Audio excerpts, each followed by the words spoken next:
Oke, Assalamualaikum warahmatullahi wabarakatuh. Teman-teman, sekarang kita masuk ke pertemuan 12 ya, itu tentang dasar-dasar pemrograman basis data berbasis web. Nanti kita akan bahas basis data berbasis webnya ini dengan menggunakan Java, PHP, dan Python. Namun, untuk pertama kali, saya mau jelasin dulu nih, apa sih basis data itu? Nah, basis data kan udah kalian tahu lah, itu ada sebuah database. Kemudian kalau berbasis web seperti apa? Nah, di dalam berbasis web ini nanti eh, tergantung sih ya sama kemampuan aplikasinya. Namun aplikasi yang kita buat ini bisa menyimpan, mengelola, dan menampilkan data. Dua teknologi populer yang umum digunakan adalah PHP atau sebagai servernya atau site scripting language, yaitu untuk mengembangkan aplikasi web dinamis. Jadi bisa berubah-berubah, bisa tadi saya bilang ada menyimpan, kemudian bisa menghapus, bisa merubah data dan lain sebagainya. Kemudian ada yang namanya Java. Nah, Java ini udah sering banget digunakan ya teman-teman. Nah, Java ini platformnya ada servlet, JSP, ada frameworknya seperti Spring, dan Spring ini digunakan untuk membangun aplikasi web yang scalable ya, yang lebih besar gitu. Nah, kemudian apa sih PHP itu? PHP itu adalah Hypertext Processor, bahasa pemrograman skrip yang berjalan di sisi server dan digunakan untuk mengolah formular atau formulir tampilannya ya, terus mengakses database, kemudian menghasilkan halaman HTML. Biasanya kalau kalian membuka HTTP atau HTTPS itu disebut dengan PHP-nya ya, oke. Kemudian bisa mengelola sesi login, kemudian mengimplementasikan API yang secara sederhana. Nah, sintaknya apa kalau di dalam PHP? Nah, sebelum kita masuk ke PHP-nya, ini PHP bisa kita gunakan di aplikasi manapun sih, tapi biasanya orang coding pakai Notepad++. Nah, itu lebih lebih enak ya. Ada barisnya nanti, ada kolomnya juga sih, ya. Kemudian, nah ini nih sintak dasar PHP. Misalkan ada gambar kayak lebih kecil gitu kan, sama tanda tanya terus PHP. Di sini ada sintak echo. Hello world nanti akan menghasilkan hello world di PHP tersebut, ya. Kemudian ada variabel dan tipe data di dalam PHP. Sama aja, sebenarnya sama aja. Yang membedakan adalah bahasa pemrogramannya. Misalkan di sini ada nama variabel nama dengan kita masukkan namanya itu Budi. Nah, pasti kan tipe datanya adalah string. Kalau umur, kalau dia masukinnya 21, 22 atau 1, 2, 3, pasti pakai integer. Kemudian ada nilai. Nah, nilai ini kalau kita masukkan nilainya pecahan, berarti tipe datanya float. Kemudian di sini ada yang disebut dengan is active. Misalkan tipe datanya menggunakan boolean, yaitu nilai true or false, seperti itu, ya. Kemudian di sini ada struktur kendali. Nah, kita di dalam Python juga kemarin belajar tentang if else kan, dan else if, seperti itu. Contoh, if umur lebih besar dari 18. Eho di sini ya kalau di PHP ya, yaitu dewasa. Else berarti anak. Nah, kalau umurnya lebih besar dari 18 berarti kan dia termasuk dewasa. Seperti itu. Di bawah 18 berarti dia anak-anak. Nah, kemudian di sini ada perulangan atau disebut dengan looping. Nah, contoh for. Nah, dipakai for juga loopingnya ya. Pernah kita pelajarin seperti ini. For variable i ya sama dengan satu. Nah, di sini depannya harus pakai dolar ya. Terus kemudian variabel i kurang dari sama dengan 5. Maka di sini ada i plus plus, artinya dia increase. Jadi nanti satu ditambah satu terus. Misalkan satu tambah satu, karena i-nya mulai dari satu, maka satu tambah satu sama dengan 2. Nah, dia harus sampai kurang dari sama dengan 5. Berarti 5-nya masuk nggak? Masuk. Karena pakai sama dengan di sini gitu ya. Berulang terus sampai menemukan 5. Oke. Oke, kemudian di sini nah pemrograman basis data dengan PHP. Nah, Kalau PHP biasanya connection PHP itu menggunakan MySQL. Nah, MySQL di sini jenisnya adalah MySQLi tuh atau LI ya gitu ya sebutannya. Nah, contoh di sini kita menggunakan parameter con sama dengan MySQL di connect. Nah, nanti kita ketikkan localhost-nya. Localhost-nya di sini nanti masuk ke web browser. Ini root ya, biasanya root ini bisa dikosongkan. Nah, ini baru dipanggil misalkan nama database-nya apa? Database sekolah di sini contoh ya. Ini hanya contoh. Kemudian if connection-nya, nah kalau misalkan dia nggak bisa koneksi ke database, maka dia akan menghasilkan koneksi gagal. Nanti ada uh, outputnya seperti itu ya. Kemudian kalau misalkan dia berhasil, maka dia koneksinya berhasil. Seperti itu. Oke. Kemudian di sini ada menyimpan data. Nah, sama aja sebutannya yaitu insert. Contoh, kalau ada variabel nama, kita masukin aja contoh yaitu di sini Sinta. Kelas berapa? Ya, kelas 11 RPL gitu ya. Oke, seperti itu. Kemudian di sini insert into. Nah, ini nama tabelnya nih guys ya. Bukan nama database-nya. Database-nya adalah sekolah.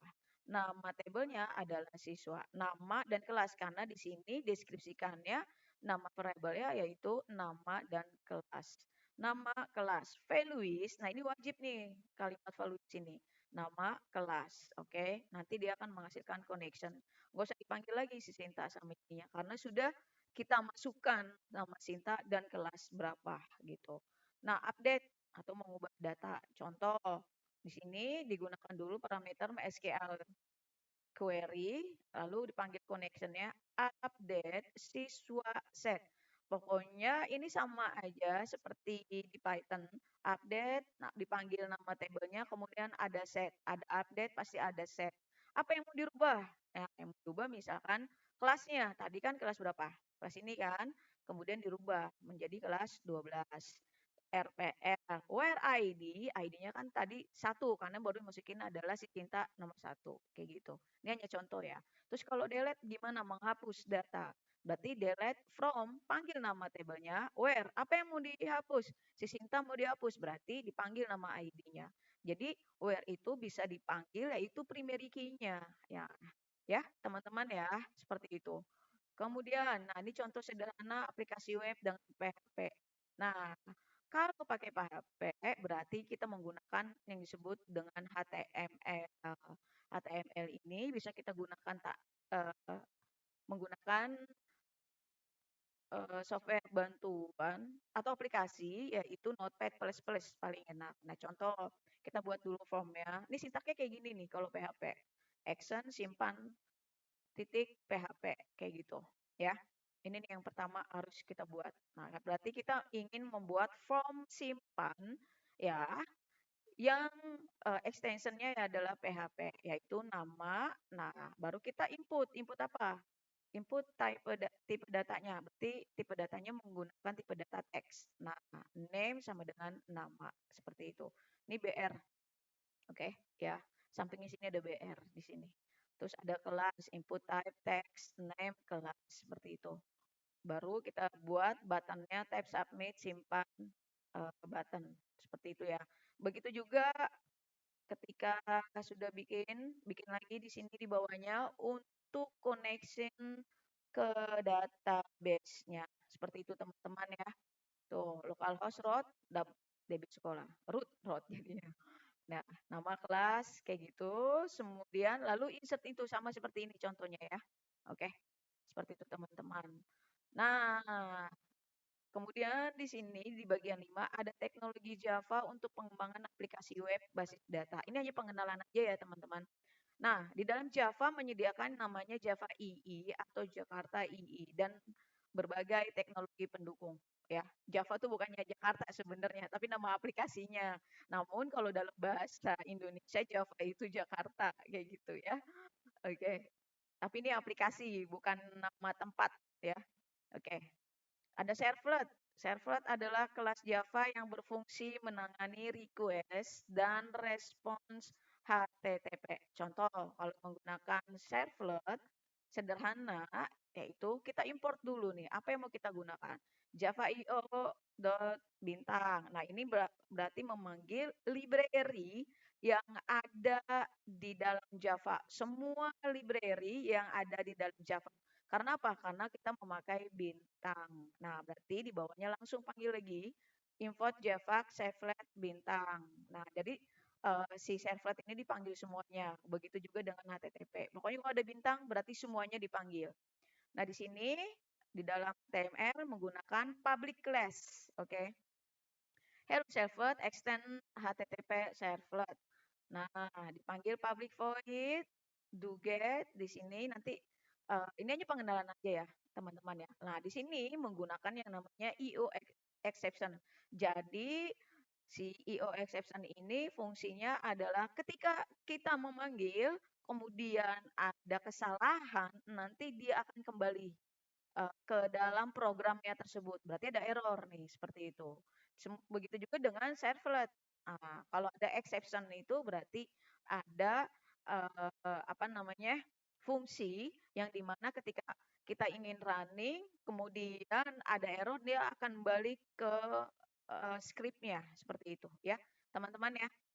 Ini hampir sama aja ketika kita menggunakan mau apa Python atau Java itu sama aja sih. Ya, yang penting kalian tahu apa yang maksud dengan library, fungsi import buat apa, IO exception itu apa, variabel tipe data dan lain sebagainya. Seperti itu. Nah, ini ada println. Nah, ini akan mencetak gitu. Cuman di depan out println kayak gitu. Kemudian ini ada JSP, Java Server Page. Nah, mirip dengan PHP, namun ini ada dua, yaitu kombinasi ya, HTML sama kode Java-nya. Oke, seperti itu. Nah, kayak ini nih, page language Java, HTML body. Jadi, ini akan menghasilkan spasi seperti ini, gitu. Halo, H3 itu tuh kayak spasi gitu. Nah, slash body.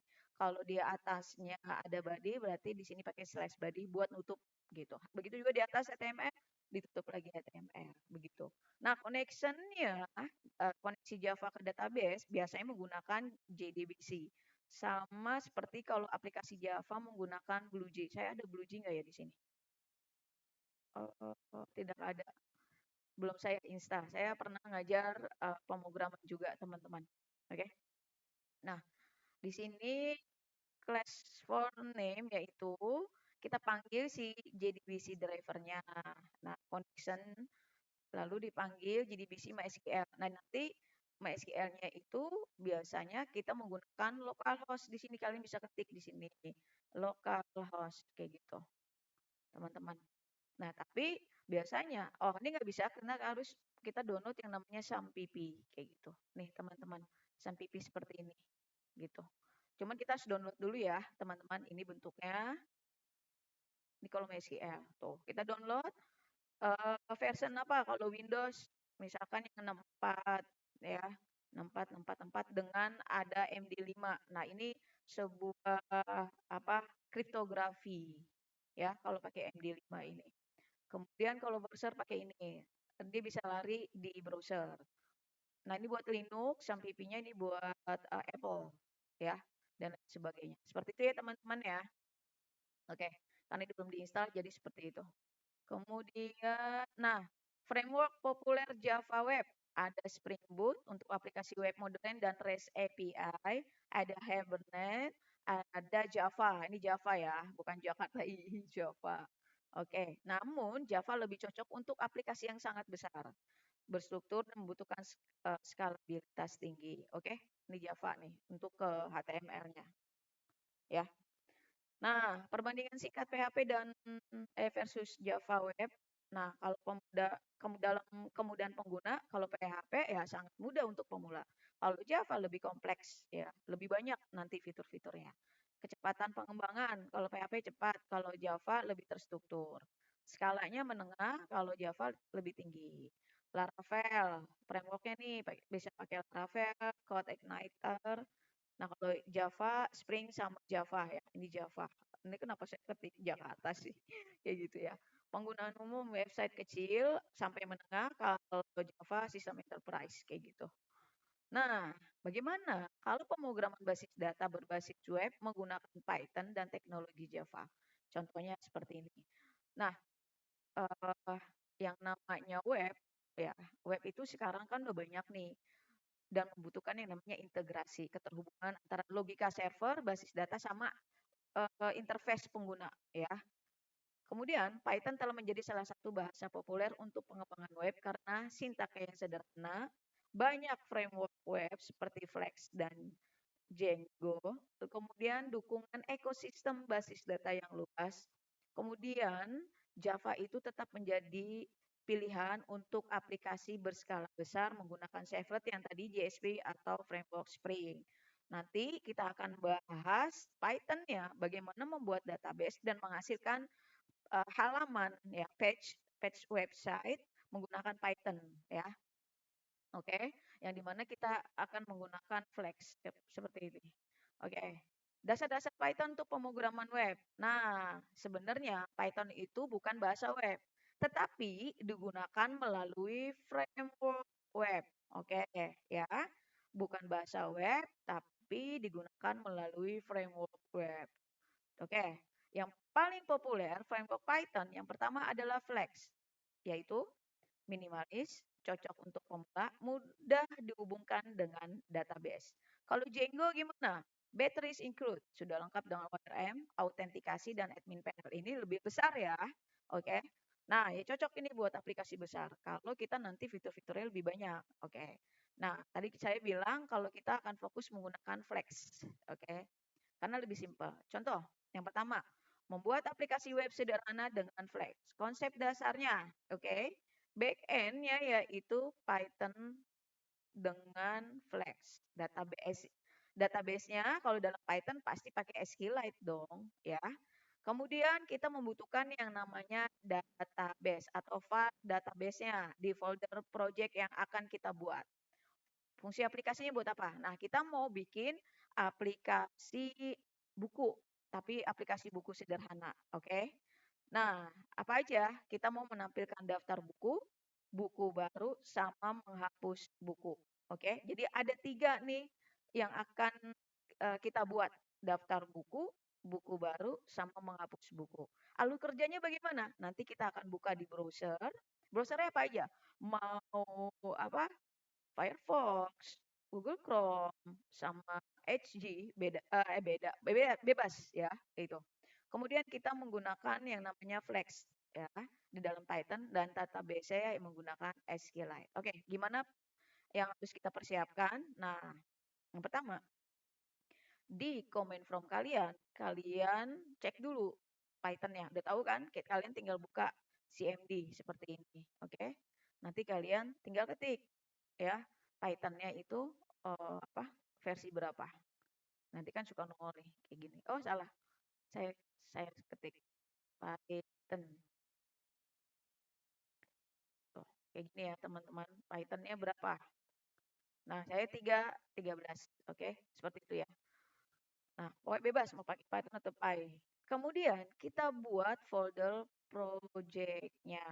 Misalnya ini mau pakai depannya ini bebas, ini bebas nggak pakai juga nggak apa-apa, ini juga nggak apa-apa. Mau web DB Python atau langsung web DB Python. Ikutin aja ya, mau pakai ini juga nggak apa-apa, bebas ya. Oke. Nah, yang pertama coba saya buka dulu Anaconda-nya, Anaconda from-nya ya. Nah, karena saya pakai bentar.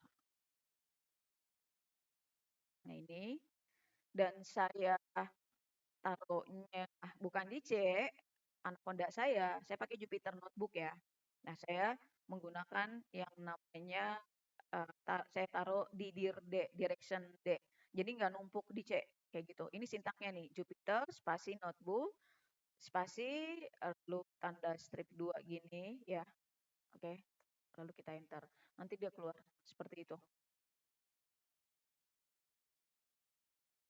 Kita tunggu dulu. Nanti dia bakalan keluar bagaimana si Anaconda ini akan membuka uh, di mana si Anaconda saya. Oke. taruhnya nanti dia ngebaca directory D. Oke, karena saya selalu nyimpan di D gitu. Tuh kayak gini nih, sama kan tuh D kayak gini. Tuh, tuh kayak gitu. Sama nggak misalkan? Oke, coba kita baca D tuh ya. Ini baca semua. Ada nggak sense data di sini? Nah, ini nih, sama kan? Nah, nanti coba kita lihat sama nggak sense data. Nah, itu sama semua. Jadi dia ngebaca file directory D. Nah, saya buka.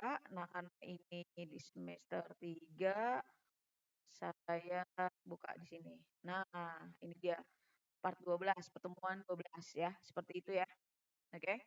Nah, kemudian di sini, ini jadi close nih guys. Kalau di close, nanti dia bakal nutup soketnya. Oke. Nah, kemudian kita mau ngapain nih? Kalau saya close dulu ini.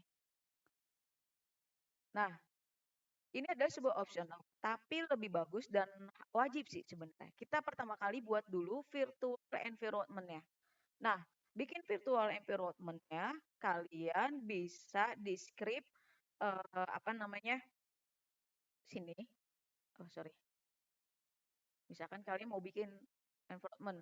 Nah, kalian bikin di sini. Nah, ini udah ada nih punya saya nih. Kalian tinggal buka di sini. Ya, Python 3 atau di terminal bisa atau di konsol bisa ya. Di sini bisa. Ini hanya contoh aja ya, karena saya tadi udah buat. Nanti kalau saya buat lagi takutnya ketiban. Kayak gitu. Ya, ini bisa kayak gini. Nanti kalian tinggal apa namanya? Ketikan ya. Ketikan ini nih Python ini. Ini untuk Windows ya guys ya. Tuh bisa. Setelah ini baru pakai ini. Udah, jangan gunain Linux. Ini kalau pakai laptop Linux atau Mac OS ya, baru pakai ini. Oke, teman-teman ya. Oke. Atau kalian bisa mendaftarkan kernel baru. Nah, kalau pakai Windows kayak saya ini, ketik ini nih guys. Nih, ya. Kalian ketikkan ini, nanti dia akan menghasilkan apa namanya? Ini yang tadi saya bilang tuh, akan menghasilkan ini. Oke? Ya, seperti ini. Caranya gimana? Nih, ya. Tadi mana sih nih? Bisa pakai ini juga atau kalian bikin dari sini bisa. Tuh, nanti buka. Nanti ketikan aja ya. Namun kalau di dalam Jupyter Notebook itu pakai tanda seru gitu. Di sini nih bisa digunain. Nanti kalian tinggal ketik ulang ini ya, ketik ulang ini, kemudian nanti tinggal di run ya. Run bisa pakai ini atau ini ya. Paham ya teman-teman ya? Oke, karena saya masih berada di folder yang sama. Nah, kalau ini masih ada di sini, nanti kalau udah ada, nanti dia bakalan nge-switch nih. Nah, kalau tuh ini yang udah kita buat semua. Nanti pilih ini ya, yang udah kita buat di sini. Python environment ya, yang ini. Jangan yang ini, jangan yang ini, jangan yang ini, jangan. Yang ini kalian pilih. Oke, contohnya seperti itu ya teman-teman. Oke. Nah, namun kalau udah dibuat si siapa kernel barunya dengan environment-nya, baru kita install si Flex-nya ya. Kalian ketikkan ini ya. Di sel yang tadi boleh bebas ya. Kalau sudah keluar kayak gini nih contohnya nih. Nih, kan saya ketikkan ini nih, tuh. Sama kan? Tuh ada ininya tuh. Nih, bisa pakai ini, bebas pokoknya.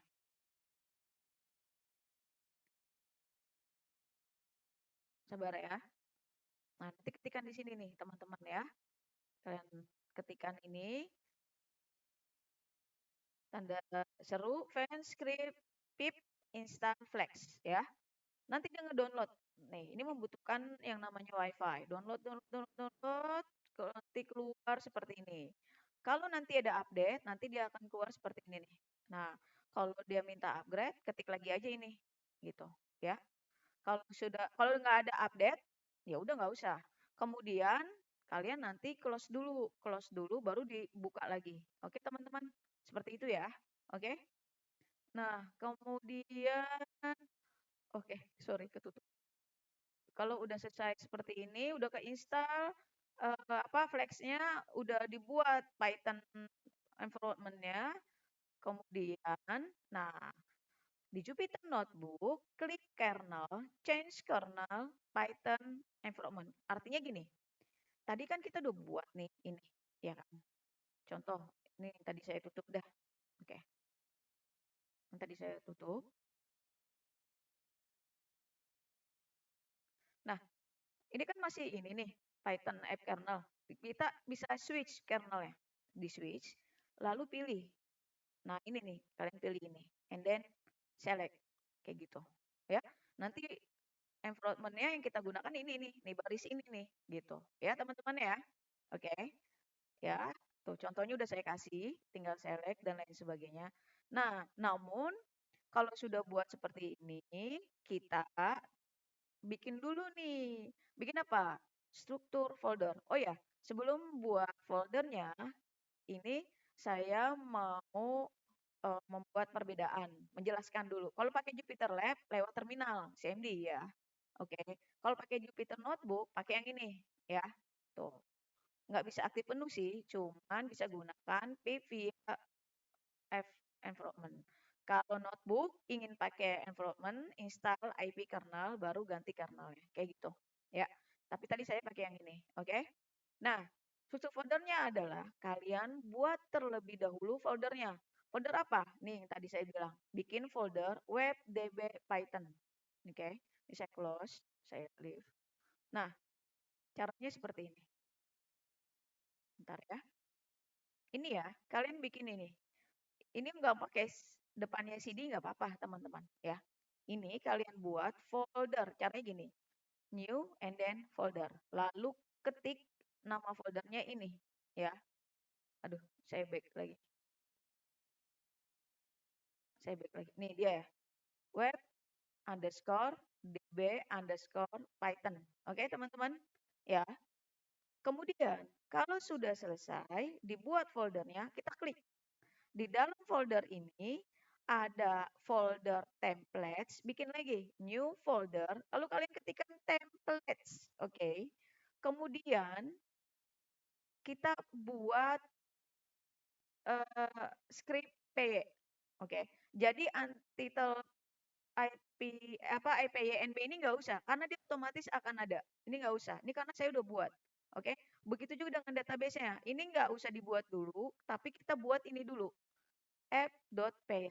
Artinya kita punya script Python yang dimana kita mau buat aplikasi Python dan menggunakan dan membuat database. Kemudian kita buat juga tabelnya. Oke, ya. Yang pertama kalian lakukan, oke. Cara buat database-nya gimana, Bu? Oke. Kan gini nih. New. Oke, sebentar. New, ya. Bisa dibikin di sini, ya. Pilih ini, kayak gitu. Oke, pilih. Nah, kalau di sini nggak bisa, ya. Tapi karena kita udah download download, udah ngebuka ini di close juga nggak apa-apa. Kita buat si aplikasi PY-nya menggunakan ini bisa atau konsol atau terminal atau new file, tapi nanti diganti nama si ininya ya, ap.py. Seperti itu ya teman-teman ya. Oke. Nih, contoh. Misalkan ini di konsol, boleh tinggal select, bisa kayak gitu ya. Bisa di sini. Tapi nanti di save-nya di sini. Save and export. Nah, oke, saya pilih yang lebih mudah dulu. Nah, bisa pakai kalau pakai text file, coba ya. Coba saya close. Pakai text file bisa nggak? Text file, new file. Nah, di sini kalian bisa ganti nih. Misalkan app.py. Nggak apa-apa ya, saya tiban dulu. Oh, ini nggak bisa karena override. Cancel ya. Uh, ini saya close ya. Taruh bentar. Saya delete. Saya bikin di luar aja, luar folder ya. Misalkan ini, ya pakai ini. Coba ya, coba.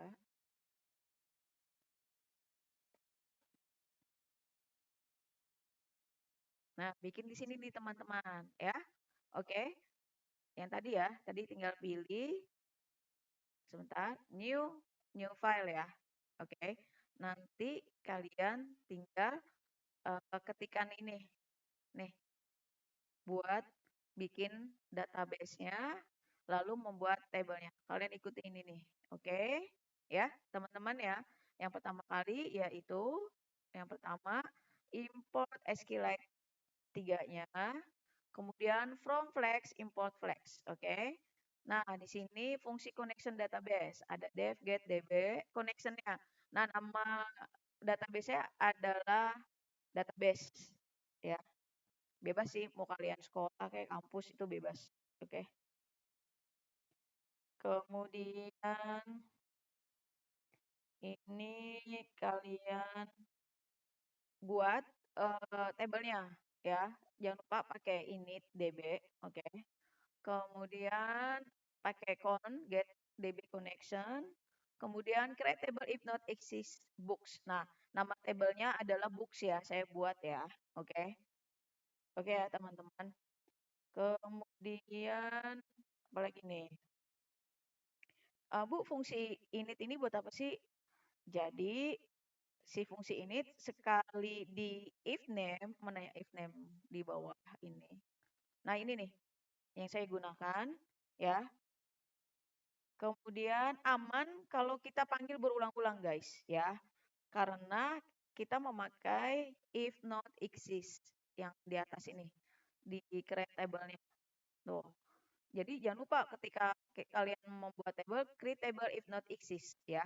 Jangan create table langsung books yang nanti dia nggak akan aman. Nanti akan apa sih numpuk terus ya. Oke, jadi buffer. Nah, di sini saya pakai table di dalam table buku ada variabel ID, variabel title, ada variabel author sama years, oke? Entitas ya jatuhnya ya. Nah, tipe datanya ini kalau ID integer dan ID ini sebagai primary key, auto increment ya. Secara otomatis nanti nih kalau saya pakai auto increment. Kemudian title yaitu tipe datanya teks, ketik aja not null, author juga. Nah, kalau tahun itu integer. Nanti kita bikin commit sama close. Kalau udah buat ini semua yang di atas, baru kita membuat halaman utama. Nah, halaman utama ini menggunakan root ya. Nah, fungsi root ya, root sampai return ini ya, fungsinya buat apa sih?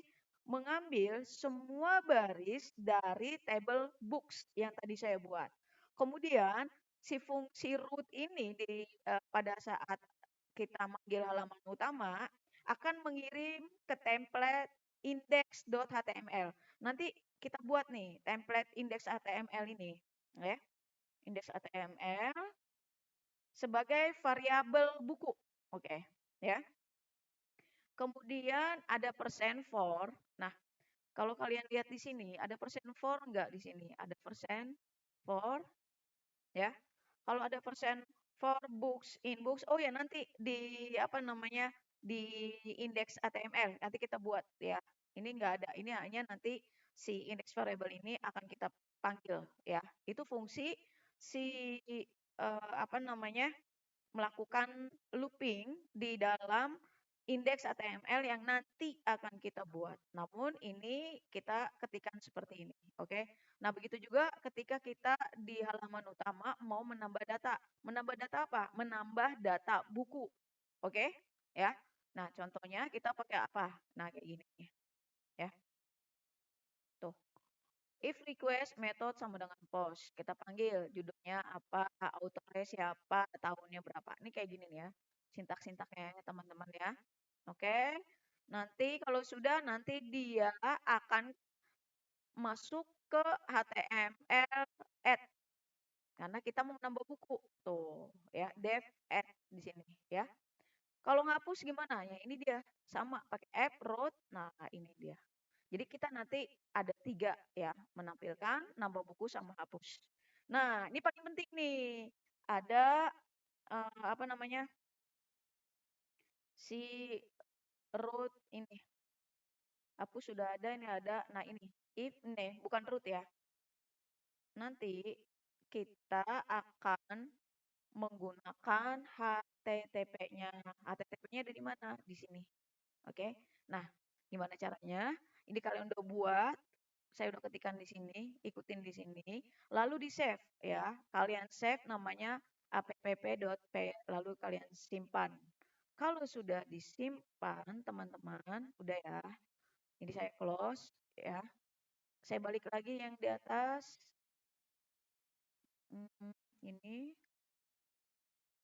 di, nah sini ya, folder ini. Oke. Ini saya, aduh, saya harus hapus ya. Jadi hanya ada tiga ya. Ini nggak usah, ini kita hapus. Oke, kita delete ini. Oke, ya. Jadi hanya ada folder template sama app.p yang tadi kita buat. Kemudian, pokoknya abaikan dulu yang ini ya. Ya, ini sama ini. Kalau ini udah dibuat, nanti dia akan muncul nih database DB ini sendiri ya. Akan nampil otomatis.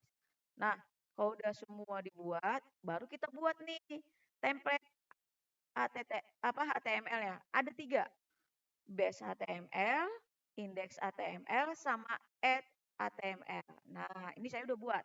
Di folder folder templates ada tiga ini. Ada add, base, sama index HTML. Oke. Kalau base ini ke halaman utama. Oke. Nah, ini kayak gini nih. Tuh. Ya. Kayak gitu. Bikinnya di mana, Bu? Nah, bikinnya seperti ini.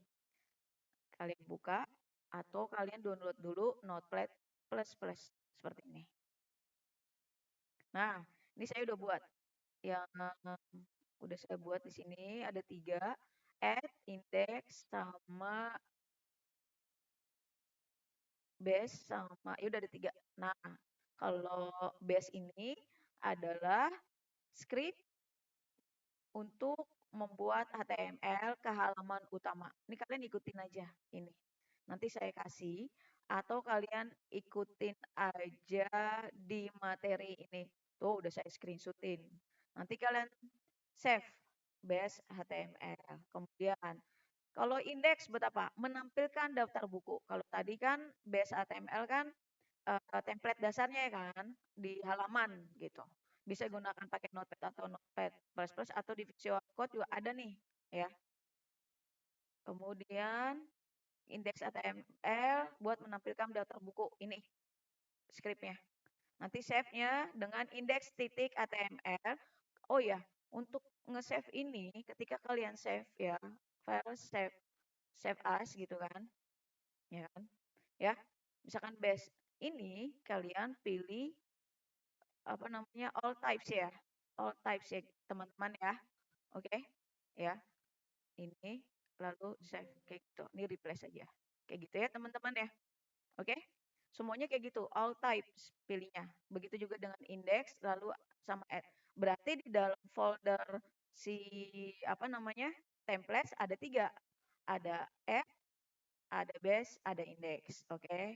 Balik lagi ke sini. Kalau udah dibuat itu, kemudian kita main. Nah, udah dibuat ini tiga-tiganya, kita jalanin nih guys. Jalanin apa? Si web proyek yang udah kita buat tadi. Ini cuman simple aja ya. Cuman skripnya aja yang panjang. Nah, ketika kita mau menjalankan aplikasi tersebut, teman-teman tinggal klik ini untitled.pynb. Karena dia otomatis akan muncul sendiri nih, yang ini nih. Otomatis. Jadi kalian nggak buat sendiri, teman-teman. Dia akan muncul otomatis ini. Nah, ini diklik. Ketika sudah diklik, ya. Nah, kalian bisa ketikkan ini. Nih, tanda seru Python uh, strip U. U ini biar nggak apa kan ini kan jalan terus ya, biar nggak numpuk gitu loh ya. Bisa langsung Python nggak pakai slash u juga nggak apa-apa. Pakai ini lebih baik. Nah, kita jalankan. Nah, kalau ada tanda bintang seperti ini, dia lagi jalan nih guys, lagi proses. Tapi memang agak lama karena di dalam Jupiter dia sebenarnya nggak menampilkan secara otomatis gitu loh teman-teman. Nah, karena dia lama di dalam Python, maka kalian bisa langsung ketikkan saja ini nih http 127.0.0 ini yang ada kita ketikkan di sini nih teman-teman. Tuh, kalian copy aja di sini. Copy bisa di sini, tinggal di copy ya. Atau di sini udah saya tulis kayaknya deh. Apa namanya? Ini. Tuh, ya. Jadi jangan panik, kupu nggak keluar-keluar.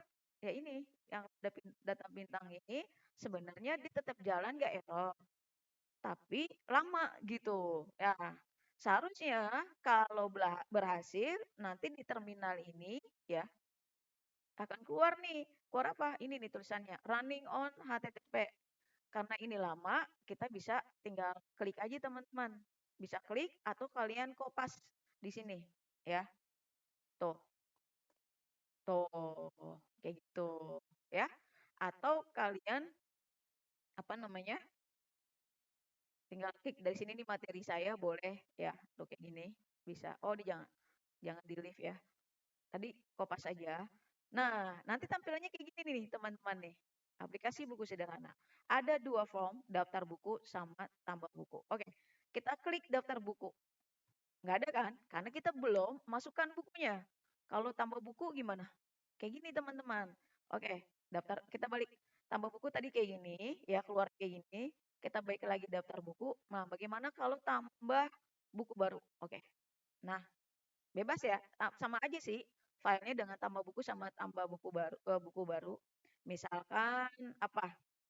Bebas. Misalkan belajar web dengan Python gitu. Penulis Tian, ya 2025 gitu kan. Simpan. Nah, kayak gini teman-teman. Oke, coba kita lihat di listnya. Oke, daftar buku. Masuk nggak? Oh, oh ya, daftar buku di sini nih, udah ada. Nah, kemudian mau nambah buku baru, bebas. Mau klik yang ini atau ini, ya. Misalkan ini. Judulnya misalkan eh apa lagi ya? Menggapai cita-cita ya. Kok contoh-contoh sih? Apa ya? Menggapai masa depan gitu ya. Misalkan eh, penulis Boril misalkan tahun berapa mau bebas mau 2024 atau buku yang sudah ada apa yang sudah ada bebas pokoknya simpan kayak gitu. Nah ini ada nih tuh di daftar buku. Oke, hapus bisa nggak? Nah misalkan ini mau dihapus bebas hapus nanti dia akan yakin hapus. Oke, nah kayak gini teman-teman ya seperti itu ya. Ini tampilan baru sederhana banget hanya bisa menampilkan kemudian daftar buku, tambah buku, sama hapus. Udah kayak gitu. Nanti bisa kalian kembangkan lagi.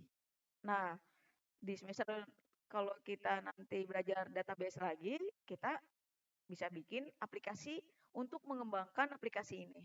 Oke? Begitu ya teman-teman. Jadi ini udah saya kasih tutorialnya ya seperti ini. Nih contohnya nih seperti ini. Tuh ya. Bebas pokoknya. Kalau misalkan apa lebih bagus lagi dikembangkan kalian belajar-belajar lagi. Seperti itu ya teman-teman. Semoga bermanfaat hari ini. Terima kasih dan harap dicatat kembali dan diimplementasikan kembali. Mau pakai visual code juga nggak apa-apa ya. Assalamualaikum warahmatullahi wabarakatuh. Selamat sore.